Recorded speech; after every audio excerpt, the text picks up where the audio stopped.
On the one hand, you want to say, wow, what a milestone. On the other hand, you want to say, what took him so long? Yeah, you could. For a company of BlackRock's size, which manages $6.3 trillion, it might seem a little late to the coming that Larry Fink is just a billionaire now, but that has to do a lot with the way that he built the business. First of all, I know him pretty well.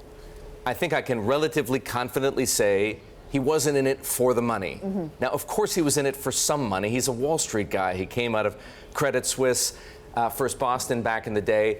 But he isn't, what I mean by that is that he hasn't been as much in pursuit of dollars as some of his compatriots on Wall Street. Now, to be fair, the compensation structures and the nature of their firms, Blackstone, for example, or KKR, or the Carlyle Group, are different from BlackRock, right? They are alternative investment managers, and BlackRock, for the most part, we know it now as a manager of ETFs, but BlackRock was built as a manager of mutual funds.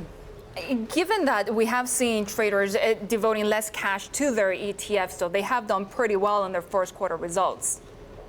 I think it would be a mistake to look at Larry's fortune of $1 billion and try to guess what might be happening to it in the future on the basis of one quarter's results.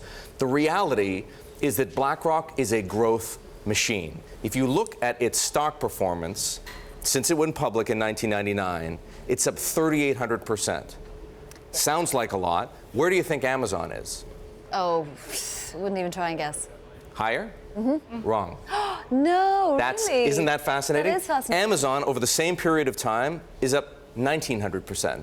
Oh, wow. Goldman Sachs, which went public in 1999, same year as BlackRock, up 400%. Gosh. So it really is a growth machine, and that's the secret. That's what makes it so unusual in the asset management business, the degree to which BlackRock has grown. Some of it, of course, is luck, being at the right place at the right time.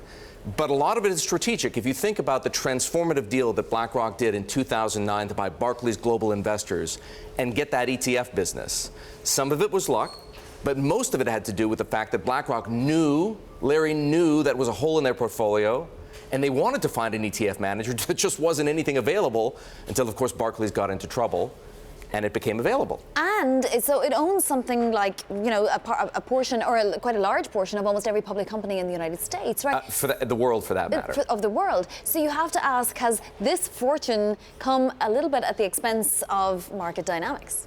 Well, it's a fair question, and it is one that BlackRock wrestles with. I can't say how much it has cost the market in terms of dynamism and price discovery, because to the degree that BlackRock owns those shares, they're often locked up for a long period of time and they aren't liquid.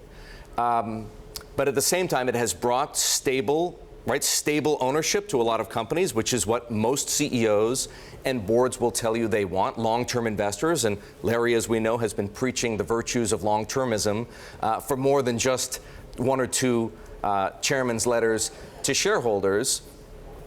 And when I say BlackRock wrestles with these questions, it's not they don't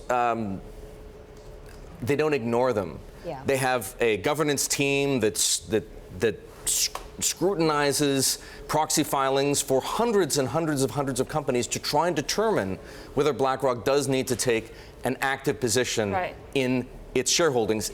The investors may be passive, the firm isn't passive.